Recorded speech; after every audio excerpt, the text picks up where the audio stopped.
IPL 2024 నుండి ప్రతి cricket అభిమానులు ఒక వ్యక్తి గురించి తెలుసుకోవాలి అని ఇంట్రెస్టింగ్ గా ఉన్నారు. అతను ఎవరో కాదు, తెలుగు ప్లేయర్ అయిన నితీష్ కుమార్ రెడ్డి. ఎవరు ఈ నితీష్ కుమార్ రెడ్డి? ఎస్ఆర్హెచ్ టీంకి ఎలా వచ్చాడు? మరీ ముఖ్యంగా నితీష్ కుమార్ రెడ్డి క్రికెట్ అయ్యే దానికి ఎటువంటి కష్టాలు పడ్డాడు? తన కొడుకు కోసం తండ్రి చేసిన త్యాగం ఏంటో తెలుసుకుందాం ఈ వీడియోలో చూద్దాం. నితీష్ కుమార్ రెడ్డి సక్సెస్ స్టోరీ తెలుసుకుంటే ప్రతి క్రికెట్ అభిమానులకి కన్నీరు ఆగవు అని చెప్పుకోవాలి. ముఖ్యంగా అతను సక్సెస్ స్టోరీ తన తండ్రి ముత్యాల రెడ్డి త్యాగం ఎంతో ఉంది. కొడుకు కెరియర్ కోసం ఆయన ఏకంగా ఉద్యోగమే మానేశాడు. నితీష్ రెడ్డి కెరియర్ కోసం తన తండ్రి చేసిన త్యాగం చూస్తే మాత్రం చాలా మందికి కన్నీరు వస్తుంది అని చెప్పుకోవచ్చు. నితీష్ కుమార్ రెడ్డి 2003 మే 26న ఆంధ్రప్రదేశ్లోని విశాఖపట్నంలో జన్మించారు. క్రికెట్ అంటే చిన్నప్పటి నుంచి నితీష్ రెడ్డికి ఎంతో ప్రేమ. నిజానికి ఎన్నోసార్లు స్కూల్ ఎగరకొట్టి క్రికెట్ ఆడడానికి వెళ్లేవాడు అంట. నితీష్ రెడ్డి 5ఏళ్ల వయసులోనే క్రికెట్ ఆడటం మొదలుపెట్టాడు. హిందూస్థాన్ జింక్ కంపెనీ గ్రౌండ్లో క్రికెట్ మ్యాచ్లు చూస్తూ పెరిగిన అతను ప్లాస్టిక్ బాల్తో తన ఆటను ప్రారంభించాడు. ఆ తర్వాత తండ్రి ప్రోత్సాహంతో క్రికెట్ను కెరీర్గా ఎంచుకున్నాడు. నితీష్ కుమార్ రెడ్డి కూడా అందరిలానే అనేక కష్టాలను దాటుకుంటూ ఈ స్థాయికి చేరాడు. నితీష్ కుమార్ రెడ్డి సాధారణ దిగువ మధ్య తరగతి కుటుంబం. అతని తండ్రి ముత్యాల రెడ్డి హిందూస్థాన్ జింక్లో ఉద్యోగం చేసేవాడు. అయితే ముత్యాల రెడ్డిని ఉదయ్పూర్ ట్రాన్స్ఫర్ చేయడంతో అతను కొడుకు కెరీర్ కోసం ఉద్యోగానికి రాజీనామా చేశాడు.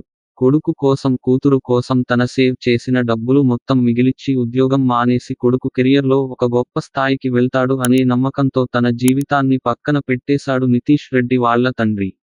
ఈ నిర్ణయంతో బంధువులు అంతా తన తండ్రిని మందలించారని, కానీ ఆయన వాటిని పట్టించుకోలేదని ఓ ఇంటర్వ్యూలో నితీష్ కుమార్ రెడ్డి తెలిపాడు. నితీష్ కుమార్ రెడ్డి ఫిబ్రవరి 20, 2021న ఫస్ట్ క్లాస్ మ్యాచ్లో అరంగేట్రం చేశాడు. ఇప్పటి వరకు 17 రంజీ మ్యాచ్లో 566 పరుగులు చేశాడు. ఇందులో ఓ సెంచరీ, 2 హాఫ్ సెంచరీలు ఉన్నాయి. బౌలింగ్లో నితీష్ 52 వికెట్లు పడగొట్టాడు.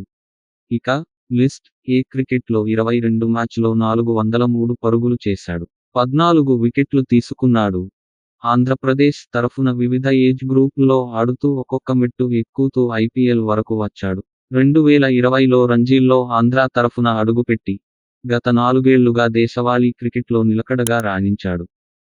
ఇక తన లైఫ్ గోల్ కూడా ఇండియన్ క్రికెట్ టీంకి ఆడాలి ఎంతగానో ఎదురు చూశాడు. అయితే నితీష్ రెడ్డి పర్ఫార్మెన్స్ గమనించిన సన్రైజర్స్ హైదరాబాద్ ఐపీఎల్ ఆక్షన్లో కేవలం 20 లక్షలకు కొనుక్కుంది. ఆ సీజన్లో 2 మ్యాచ్లు ఆడినా బ్యాటింగ్ చేసే అవకాశం రాలేదు. బౌలింగ్లో 2 వికెట్లు తీశాడు. కానీ నమ్మకం వదులుకోకుండా ఐపీఎల్లో తన టాలెంట్ని ప్రూవ్ చేసుకోవాలని నితీష్ రెడ్డి అలాగే వెయిట్ చేశాడు. ఇక రానున్న టైం వచ్చినప్పుడు ఎవరు కూడా ఆపలేరు కదా. సిఎస్కే మ్యాచ్లో తనకు అవకాశం ఇచ్చింది ఎస్ఆర్హెచ్. 6 కొట్టడంతో అందరూ కూడా నితీష్ రెడ్డి మీద ఒక మంచి అభిప్రాయం అయితే వచ్చేసింది. కానీ ఐపీఎల్ 2024 సీజన్లో భాగంగా పంజాబ్ కింగ్స్తో జరిగిన మ్యాచ్లో నితీష్ రెడ్డి సన్రైజర్స్ హైదరాబాద్ టీం తరపున 37 బంతుల్లో 4 ఫోర్లు, 5 సిక్సర్లతో 64 పరుగులు చేసి టీంకి ఒక మంచి విజయాన్ని అందించాడు. 2024 ఐపీఎల్లో సీజన్లో మొత్తం 15 మ్యాచ్ల్లో 303 పరుగులు చేసి 3 వికెట్లు పడగొట్టాడు. ఈ పర్ఫార్మెన్స్తో ఇండియన్ టీంలో ఆడే అవకాశం వచ్చింది. నితీష్ కుమార్ రెడ్డి అక్టోబర్ 6, 2024న బంగ్లాదేశ్పై తన టీ20 అరంగేట్రం చేశాడు. అలాగే 2 మంత్స్ తర్వాత ఆస్ట్రేలియాలో టెస్ట్ డెబ్యూ కూడా చేశాడు. మరింతగా సక్సెస్ అవ్వాలని మనందరం కోరుకుందాం. Please do subscribe our channel sports view more updates.